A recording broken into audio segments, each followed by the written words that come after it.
今回は王子様の耳はロバの耳です。知ってる人も多いと思うけど、お部屋の電気を消してゆっくり聞いてね。それでは読みます。王子様の耳はロバの耳。ポルトガル民話。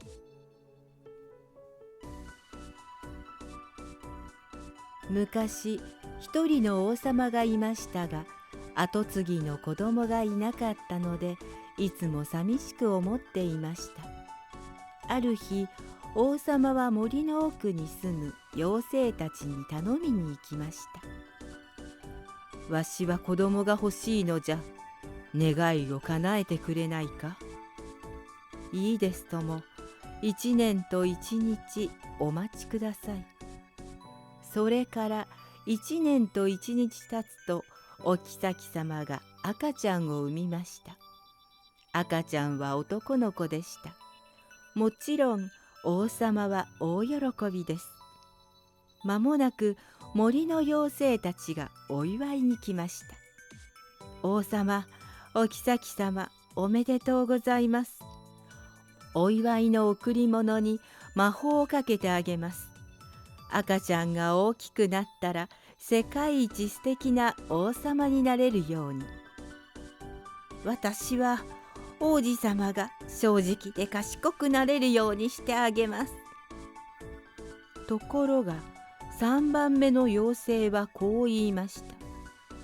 私は王子様の耳をロバの耳にします。王子様がうぬぼれないようにね。妖精たちは魔法をかけるとたちまち姿を消しました。3人の妖精が言ったことは本当になりました。赤ちゃんはすくすく育ち、正直で賢い男の子になりました。けれど王子様の耳は本当にロバの耳をしていました。王子様が大きくなると耳も大きくなりました。いくら髪の毛で隠してもロバの耳は飛び出してしまいます。誰かに見つかったら大変だぞ。王様は心配でたまりません。王様とお妃様は王子様の耳のことを誰にも知られないようにしていました。知られたら王子様は笑われて王様の跡継ぎになれないかもしれないと思ったからです。王様とお妃様は特別の帽子を作って王子様にかぶらせました。これで耳が隠れたぞ。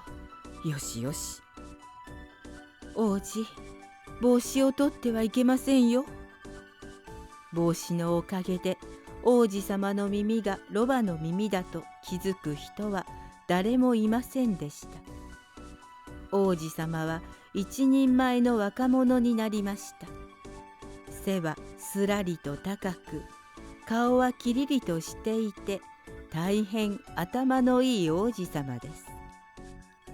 でも髪の毛がすっかり伸びてしまったので、だらしなく見えるようになりました。髪の毛を切るには帽子を取らなくてはなりません。帽子を取ったらロバの耳が見えてしまいます。一体どうしたらいいのだ。王様は何日も悩んでいましたが、いいことを思いつきました。間もなく王様は一人の理容師を呼んで言いました。今日から王子の理容師にならないか。国中で一番偉い理容師にしてやるぞ。理容師は嬉しくなりました。喜んで王子様の理容師になります。だが王子には秘密がある。誰にも言わなかったらお金もたくさん払うぞ。その代わり秘密を守らなかったらお前の命はないぞ。どんな秘密でもきっと守ります。理容師は約束して、その日からお城で暮らすようになりました。理容師は初めて王子様の髪の毛を切ろうとして帽子を取った時、それはびっくりしました。なんと王子様の耳はロバの耳だったのです。でもこう思うことにしました。なに、この秘密を誰にも言わなければ私は国中で一番偉い理容師なんだ。お金もたくさんもらえるんだ。理容師は毎日お城でおいしいごちそうを食べて威張って暮らしていました。それなのに理容師は顔色が悪くなり、だんだん元気がなくなりました。王子様の秘密を誰かに言いたくても言えません。いつも我慢していたので苦しくなって病気になってしまったのです。病気はひどくなるばかりでした。そこで理容師は森の奥に住む仙人のところに行きました。仙人は知恵があって何でも教えてくれます。仙人様、私には誰にも言えない秘密があります。苦しくてたまりません。どうしたらいいか、どうぞ教えてください。すると仙人は言いました。地面に穴を掘って、その穴に吐き出すように秘密をしゃべるがいい。穴は土で埋めてしまえば、秘密は地面の下でもう出てこない。誰にも言わなかったことになるではないか。どうもありがとうございます。理容師は早速穴を掘りました。そしてその穴に向かって大きな声で言いました。王子様の耳はロバの耳。王子様の耳はロバの耳。理容師は急いで穴を埋めました。誰にも言えなかったことを穴に吐き出せたので気持ちがさっぱりしました。体もなんだか軽くなってきて、病気はたちまち治りました。それからしばらくすると、理容師が穴を掘って秘密を埋めたところに足が生えました。足はぐんぐん伸びて辺りいっぱいに増えました。ある日、羊飼いたちが羊を追って通りかかりました。羊飼いたちは足の茎で笛を作って吹いてみました。すると足笛の音は不思議な声に聞こえました。王子様の耳はロバの耳。王子様の耳はロバの耳。誰が吹いても笛の声は同じに聞こえました。足の笛の声を聞いた人が噂を広めました。おい、知ってるかい？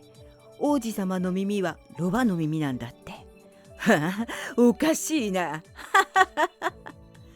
噂は国中に広まり、王様の耳にも入りました。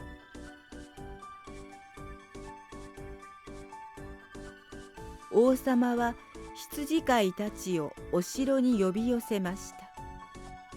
足笛の声が本当かどうか、わしの前で吹いてみてくれ。羊飼いたちは吹きました。王子様の耳はロバの耳。王様が笛を借りて吹いても同じに聞こえました。これは一体どうしたわけだ。やっぱり理容師が秘密を漏らしたに違いありません。理容師を捕まえてまいれ。王様は家来に命令しました。間もなく理容師がやってくると、王様は目をつり上げて言いました。お前は約束を破ってよくも誰かに喋ったな。いいえ、私が喋ったのは土の穴の中です。どこに喋ろうとお前は秘密を守らなかったのだ。理容師の首を切れ。王様が家来に命令すると、王子様がきっぱりと言いました。父上、いけません。利用しを許してやってください。私の耳は本当にロバの耳なのです。ほら、みんなも見るがいい。王子様は帽子を取りました。私はロバの耳だってこれからもいろいろなことをたくさん覚えます。そうしてやがては父上の後を継いで立派な王様になるつもりです。王子様がそう言った時、突然ロバの耳は消えました。おお、王子の耳はもうロバの耳ではないぞ。よかった、よかった。みんなと同じになったのね。本当によかったわ。王様とお妃様は喜びました。家来たちもニコニコ嬉しそうです。王子様はどんなに素敵で頭が良くても決してうぬぼれませんでした。だからあの3番目の妖精が魔法を解いてくれたのです。それを知って国中の人も喜びましたが、一番喜んだのは理容師に違いありません。